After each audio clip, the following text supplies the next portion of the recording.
문재인 후보라고 불리던 정치인이 대통령이 됐어요. 그 과정을 지켜보는 게 이제 일반 유권자하고는 좀 다른 경험이었을 텐데 그 쭉 대선을 거쳐서 결국은 대통령이 되고 입성한 이후에 한 달여간 하는 것을 보고 어떠셨어요? 정말 잘하고 있어요. 그래요? 정말로 잘하고 계시고 내가 저렇게 하려고 그랬는데 뭐 이런 것도 있고요. 내거 베꼈네 뭐 이런 거. 그런 게 있어요. 근데 그거보다도 생각 못한 이상으로 잘하고 있다는 생각이 들어요. 어떤 점 좀 구체적으로? 섬세하다는 거. 섬세하다. 예, 그러니까 뭐 사람들의 감성을 존중하는 것 같아요. 그렇죠. 이 권력자들은 원래 이게 일방적이거든요. 그래도 되니까. 그래도 되니까 편하고 또 재밌고. 근데 그걸 하지 말아야 되거든요. 그렇죠. 그게 절제잖아요. 그걸 하시는 것 같아요. 근데 그게 모든 걸 상징하는 게 있죠. 마음이거든요, 그게.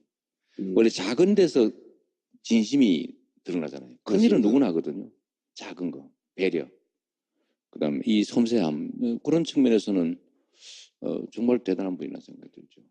함부로 하지 않고, 권력을 함부로 휘두르지 않고, 뭐 그러면서도 또 자기 할 거 다 하고, 또 지금은 아직은 사실 초입이죠. 겨우 뭐 한 달 열흘 지났어요. 그럼요. 이게 뭐 경기로 치면은 지금 그 라커룸에서 신발끈 메고 있는 상태예요.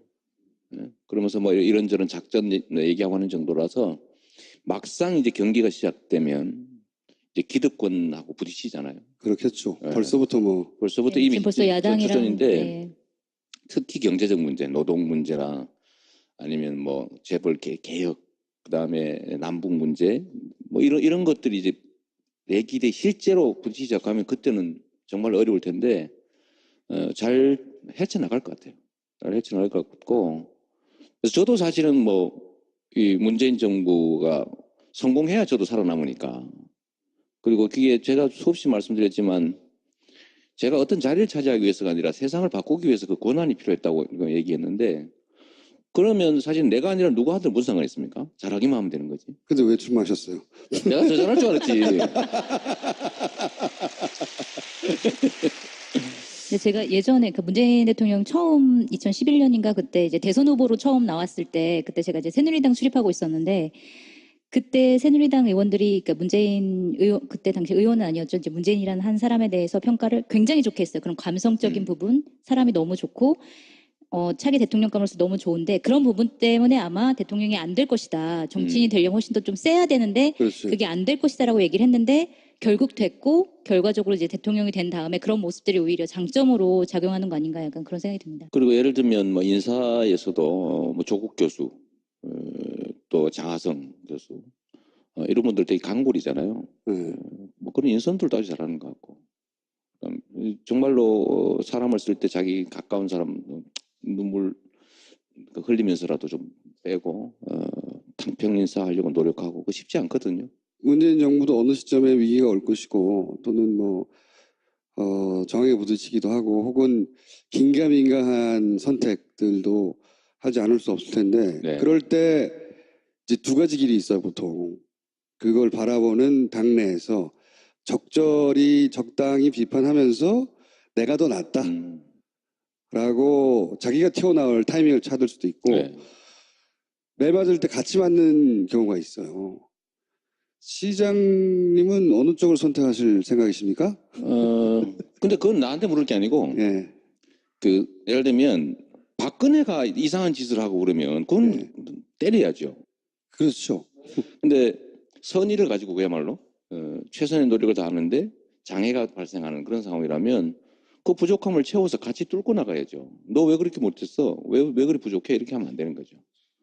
왜냐하면 우리가 같은 길을 가는 식구들이니까요. 그런데 경선 때는 왜 그랬어요? 정말. 내가 한번 이겨보려고 그랬다니까. 이번에는 이제 완패를 인정하고 내 부족한 점을 메워서 나를 성장시켜야 되겠다 먼저 이렇게 된 겁니까? 제 성장은 뭐 부수적인 효과일 테고 이 정부가 성공하지 않으면 우리 소위 민주개혁 진영의 미래가 사라지죠. 이거는 이제 선택의 문제가 아니고 이미 우리의 토대가 돼버린 거예요. 여기를 예를 들면 망가뜨리면 또 망가지면 우리의 설 자리가 사라집니다. 그러니까 여기를 튼튼하게 만들어놔야죠. 그 싫고 좋고의 문제가 아니라 그건 운명 같은 거라고 생각해요. 내가 살기 위해서. 그럼요. 아니 문재인 정부가 실패해가지고 국민들로부터 지탄을 받는데 그 뒤가 어디 있습니까? 그때는 같이 지키고 같이 성공하게 해야죠. 야당이 굉장히 공격을 처음부터 세게 하고 있잖아요. 인사청문회 전국에서. 그래서 추경도 그렇고 그다음에 뭐 각 장관 후보자들에 대한 공격도 굉장히 심한데 뭐 일각에서는 뭐 협치를 하는 상황에서 뭐 너무 세게 밀고 나가면 안 된다라고 얘기하는 의견도 있고 좀 강하게 정권 초반이니까 강하게 나가야 된다는 의견도 있고 여러 가지 의견이 있는 것 예를 같아요. 들어서 구체적으로 강경화 후보에 대해서 네. 논란이 많잖아요. 좀 어떤 방식으로 풀어나가야 된다고 보세요? 저도 성남이라고 하는 작은 공간에서 이 지역의 작은 정치를 하긴 하지만 저는 뭐 그런 점에서는 확고하죠. 밀어붙여야지.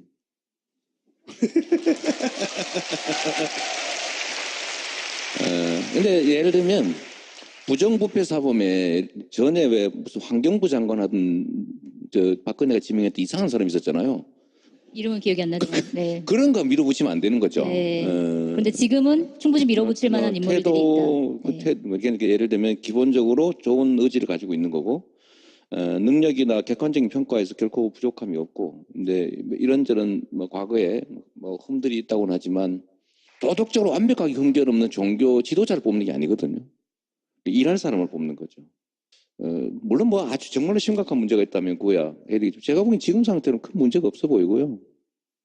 이럴 때 결국은 실적이 증명합니다. 지금 예를 들면 국민들이 막 이렇게 지지를 많이 한다고 해도 나중에 봤더니 되는 것도 없고 안 되는 것도 없고 뭐 우리의 삶은 바뀌지 않았어. 도대체 네가 뭐 했는데 이렇게 되면 심각하거든요. 근데 만약에 지금 이 국면에서 밀어붙였다고 욕을 먹었다. 예를 들면 야당한테서. 근데 일을 진짜 잘해서 좋은 결과를 만들어서 국민들의 삶이 개선됐다. 국가의 미래가 밝아졌다. 이러면 당연히 지지하죠. 결국은 실력과 성과다. 근데 그런 측면에서는 이럴 때는 그냥 얼른 해치워버리는 게 제일 좋다고 생각해요. 문제는 뭐냐면 이제 야당의 행태가 원래 이제 그렇게 하면 안 되지만 그러니까 장관 후보자들을 자꾸 거래를 하려고 하잖아요. 네. 누구를 떨어뜨리면 우리가 이거 해줄게. 이것만 그러니까요. 반드시 떨어뜨려야 돼. 뭐 이거 강행하면 우리 이거 안 해줄 거야. 이런 식으로 이제 연계를 하고 있기 때문에 그게 상당히 어려운 부분인 것 같아요. 그래서 이 장관 후보자를 사거리 한꺼번에 해버렸어야 돼요. 순차적으로 하지 말고 순서로 정신없게. 또 확 당해. 거래 못하게. 물론 이제 어려움이 있겠죠. 어려움이 정말 검증도 해야 되고 사람 찾기도 그리 만만치는 않을 테고. 근데 이런 거 가지고 거래하면 안 되거든요. 결국 실적으로 증명하는데 지금 여기서 예를 들어 협조적 태도를 취해서 그들이 원하는 걸 들어주면 그럼 그들이 다음에 협조할 것 같으냐? 저는 아니라고 생각해요. 맞아요. 네. 협조 안 합니다. 계속 달려요. 두 가지 길이 있어요. 야당이 원하지 않는 인선이나 결정을 해서 야당이 계속 반대하게 하는 길과 그리고 야당이 원하는 걸 조금씩 들어줘서 더 신난 야당이 계속 반대하는 길. 두 가지 길밖에 없거든요. 실제로는. 근데 불합리한 행동을 예를 들면 야당이 선택할 때 과거에는 편의 개념 때문에 상처를 많이 입었어요. 근데 지금은 이 정보 전달도 너무 워낙 빠르고 정확하기 때문에 이 객관적인 결과가 증명하거든요. 괜히 휘둘릴 필요 없다고 생각합니다. 그래서 제가 그런 얘기하는 거죠.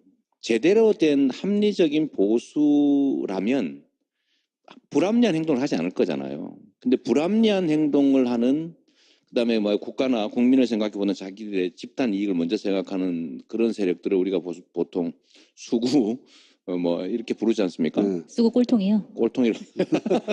제가 좀 표현을 좀 줄이기로 했어요 지금부터. 아니 말을 좀 곱게 쓰기로 하셨어요? 네, 좀 곱게 쓰기로 했어요. 아, 이것도 이번에 배운 거예요. 그래서 수구 이렇게 하시는 거구나. 근데 그런 집단들은 한 번쯤은 좀 이렇게 정리를 한번 해야 되거든요. 수구 하면 누가 모릅니까 근데? 그래 그 정도 하려고 그러지. 쓰고 세력. 수구 세력. 예. 근데 여기는 정상적인 정치 집단들이 아니니까 거기를 그 말이 훨씬 심한 거 그 말이 아닙니까? 더 심한 것 같아요. 정상적이지 않다는 게 더 그냥 심한 수구 것 같아요. 꼴통이라 부르고 말지. 정상적인 집단이 아니니까. 그거 아니니까 거기는 사실 선거 과정을 통해서 서서히 청산해 나가야 되는 거고. 정산에 나가야 되더라. 제가 바라는 세상, 그래서 실제로 이제 그럴 가능성이 좀 열렸다고 생각하는데요. 민주당 정도가 소위 이제 이 보수 정당의 위치를 갖고 정의당이든 뭐 녹색당이든 뭐 이런 데가 진보 진영으로 해서 그렇게 경쟁을 해야지. 지금 보수가 아니지 않습니까, 저기가. 보수의 탈을 쓴 수국 꼴통들. 결국 말씀하시는 거기는 존중할 필요가 없다고 봐요. 무슨 말을 곱게 힘으로. 한다는 거예요? 뭘 배웠어요, 지금 다시? 우리가 눈치채고 있지 못하지만 시장님이 보기에 아, 저 사람은 뜬다. 떠가지고 날 위협할 것이야. 이런 잠재적인 우량주 있습니까? 김어준이라고. 예를 들어 조국 민정수석 있잖아요. 그렇죠. 조국. 그분이 민정수석을 5년간 할 일은 없을 것 같아요. 그럼요. 그리고 민정수석을 했다는 건 이미 정치의 뜻을 뒀다는 거고요. 그래서 예를 들어서 뭐 부산시장이라든가 이런 식으로 그렇죠. 성공. 나와가지고 한번 이렇게 정치인이 본격적으로 되기 시작하면 그 기럭지라든가 그럼요. 이 거의 반칙에 가깝거든요. 예? 유일한 흠이라고 하면 배바지?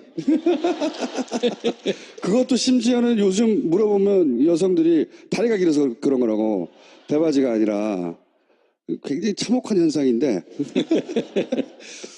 그런 분들이 라이벌이 될 수 있지 않을까요? 4년 후면 이제 본격적인 경쟁 국면이 다시 열릴 텐데 4년은 엄청 긴 세월입니다. 제가 그때의 지금 현재 가지고 있는 정치적 위치를 가지고 있을지도 알 수 없는 거죠. 왜냐하면 4년 전으로 거슬러 가면 그럼요. 이재명 시장 본인이 1%도 안 되는 지명도도 없는 유명의 정치인이었거든요. 0% 아무것도 아니었죠. 결국은 현장의 경험과 실적을 가진 사람들이 다시 이제 부상할 거라고 보는데 내년 지방선거에서 다시 판이 한번 정리되지 않을까 싶어요.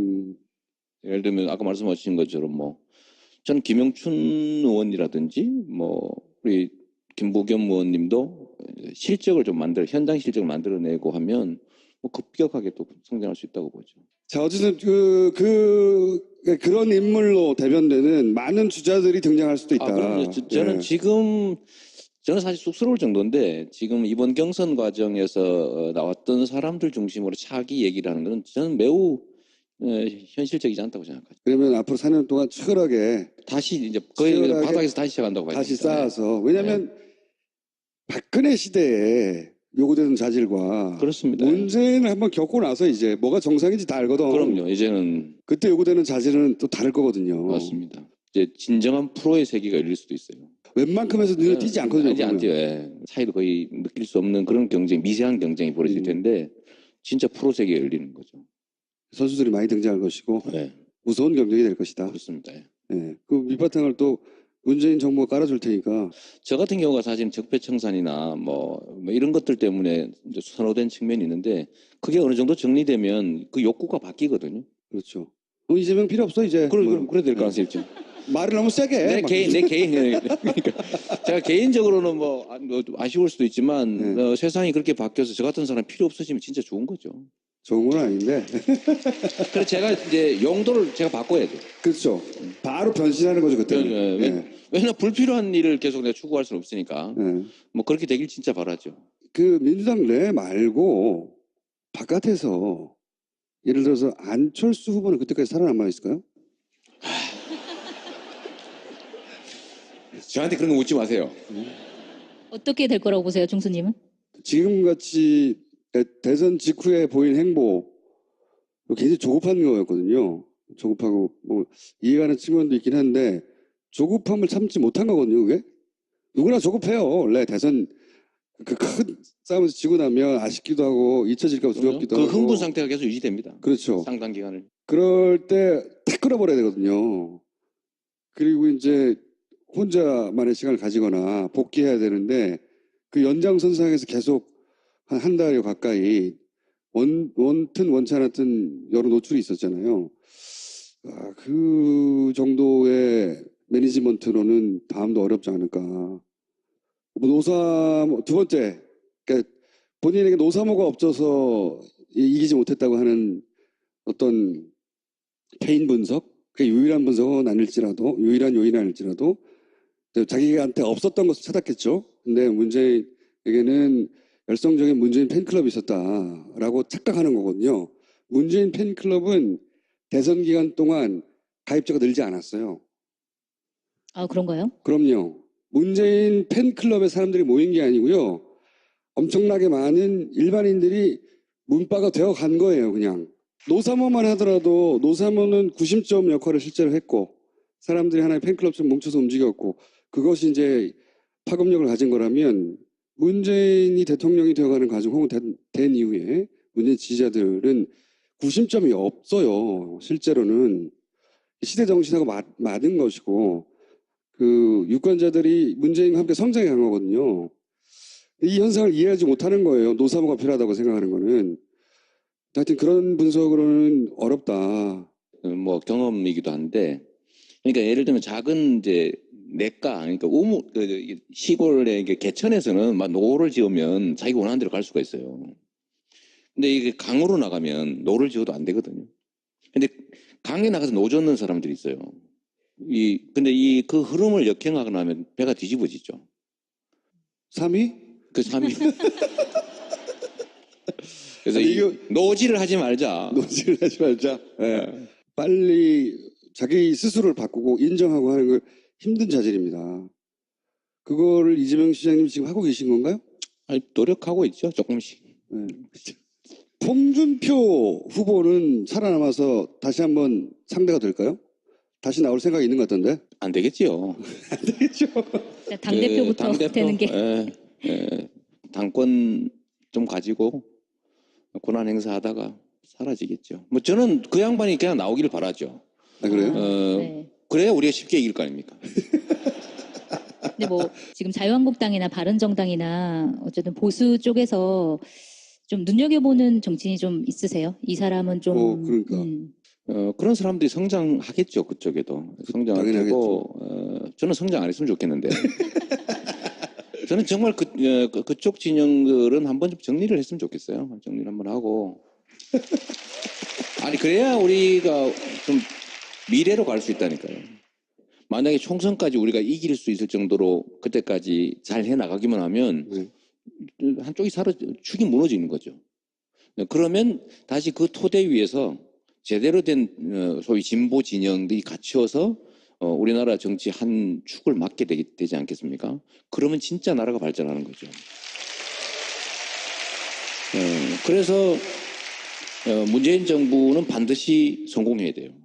그러면 문재인 대통령 혹은 정부가 뭐 예기치 않은 실수나 혹은 뭐 곤란이나 혹은 내부적 위기가 있어서 두드려 맞을 때 튀어나가서 대신 아니 그거를 합니까? 당연히 그렇게 해야죠. 실패하면 내가 실패하는 거라니까요. 문재인 정부는 이미 선택할 대상이 아니고 우리의 운명과 토대가 됐어요. 근데 그게 망가지면 우리가 설 자리가 사라진다니까요. 3위 한번 하시더니 많이 아니 우리가 또 이 현실에 빨리 적응하잖아.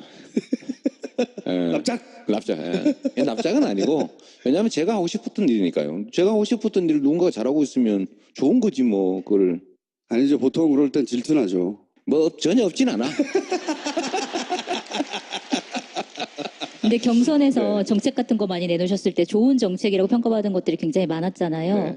그래서 그러면 생각하시기에 문재인 정부에서 내가 내놨던 정책들 중에서 이것은 좀 실현해줬으면 좋겠다 하는 게 좀 있으세요? 제일 지금 뭐 일부 받아서 이제 반영하겠다고 하던데 저는 복지 지출을 지역 화폐로 주는 게 진짜 중요하다고 생각해요. 지역 화폐요? 지역 화폐로. 네. 예. 왜냐하면 이 자본주의 체제의 제일 심각한 문제가 집중화거든요. 일극화되는 거잖아요. 한쪽은 뭐 서울로 예를 들면 다 모이는 거. 근데 지역 화폐로 지출을 하면 그 동네에서 반드시 일순환을 하게 되니까 지역 경제 활성화에 도움이 되죠. 그리고 이제 집중화를 좀 완화시킬 수 있어요. 그래서 어차피 주는 복지 지출인데 그걸 저는 기본소득이라고 이름 붙였지만 지역 화폐로 지급하는 거. 그다음 기본소득도 좀 일부 좀 받아들이면 좋겠다. 어차피 하는 건데 예를 들면 아동수당은 기본소득 형태가 될 수밖에 없거든요. 네. 어차피. 그렇죠. 네, 그러다 그 일종의 뭐 기본소득. 그룹 회장 손자라고 안 줄 수 없잖아, 그죠? 근데 결국은 이제 그런 것들 좀 더 확대해 나가면 경제도 살고 뭐 소위 자본주의 사회의 뭐 이렇게 양극화 이 문제도 좀 해결하고. 입각은 안 하십니까 혹시? 제가 그걸 고민을 해봤는데 장관 뭐 이런 거. 안 한다고 아예 제가 선언을 했습니다. 그래요? 예, 제가 이제 경선 끝나고 우리 문 대표님이 성남에 오셔서 그때 후보시죠. 뭘 할 거냐 하고 싶으냐 이렇게 물어보셔서 여러 가지 선택지가 있겠지만 임명직은 안 할 테니까 혹시라도 부담 갖지 마시라고 그랬죠. 부담 전혀 없었을 텐데. 뭐 없었겠지. 예. 그래도 그래도 말하면 이만큼. 임명직을 안 하시는 이유는 에. 뭔가요? 일단은 이제 저는 제 권한으로 뭔가를 성과를 만들어내는데 좀 이렇게 의미를 두는 사람이고요. 그게 재밌거든요, 사실은. 근데 정부의 한 축을 맡으면 내 뜻대로 못하는 게 많습니다. 그렇죠. 정부하고 보조를 맞춰야죠. 그걸 보조를 맞춰야죠. 당연한 거니까. 그래서 그런 측면 하나 하고 두 번째는 청문회 가가지고 너 딱지 뗐지? 너 음주운전했지? 에? 그 논문 표절 뭐 그 있지? 뭐, 예. 청문회. 네. 예. 너 가족끼리 욕했지? 뭐 이런 거. 버리지 뭐 형사상. 통과 어렵겠네요. 그래서 내가 안 한다. 대도 안 한다. 2번 이유가 굉장히 크네요. 뭐 그렇다고 봐야지. 그리고 또 하나는 보스 기질이기도 해요. 내가 작더라도 대장해가지고 처음부터까지 다 책임지겠다. 저는 제 의지, 예, 제 소신 이대로 못하면 잠을 못 자는 성질이라. 그러신 것 같아요. 예. 그러니까 얼마나 사밍 하겠어. 그건 이미 받아들이기 때문에 괜찮다니까. 시장님 나가면 막 줄줄이 나가는 거 아니야? 여기 텅 빌 것 같은데요. 공무원들 퇴근하고 막 도장 찍어줘 그러고 막. 야근 수당. 자, 그럼 공무원 여러분들에게 한마디 해주시고. 네. 진짜 공무원들인가 보다. 여러분 반갑습니다. 멀리서 오신 분도 많죠. 대구에서. 대구. 자, 한번 요거까지 좀 해보자. 그러면 내가 제일 멀리서 왔을 것이다. 대구 한 분 계시고. 제주. 자유한국당. 제일 멀다. 진짜 제일 멀리서 멀어. 왔네. 진짜 오네요. 자유한국당. 특히 경제적 문제, 노동 문제나 아니면 뭐 재벌 개혁, 그다음에 남북 문제, 뭐 이런 것들이 이제 내 길에 실제로 부딪히기 시작하면 그때는 정말 어려울 텐데 잘 헤쳐나갈 것 같아요.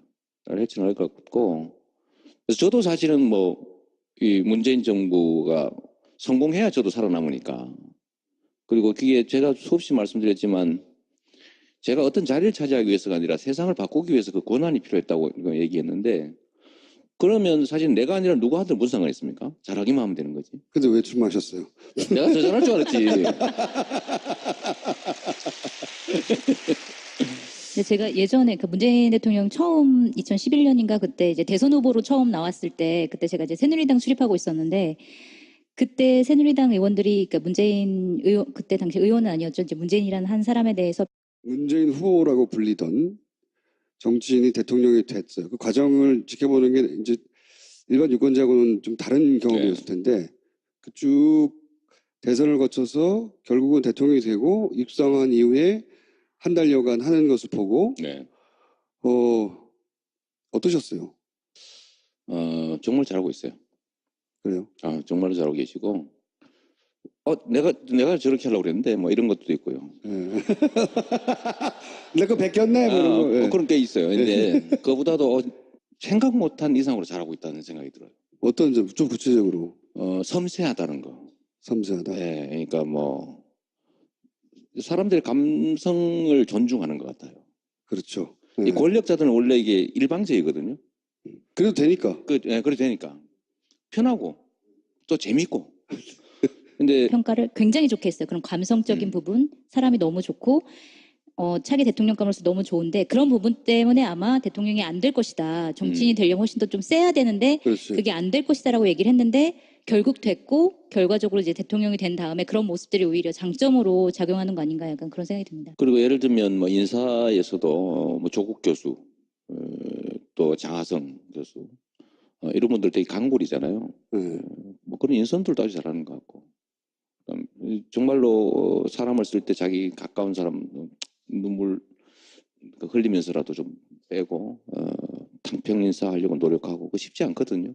문재인 정부도 어느 시점에 위기가 올 것이고 또는 뭐 정에 부딪히기도 하고 혹은 긴가민가한 선택들도 하지 않을 수 없을 텐데 네. 그럴 때 이제 두 가지 길이 있어요, 보통.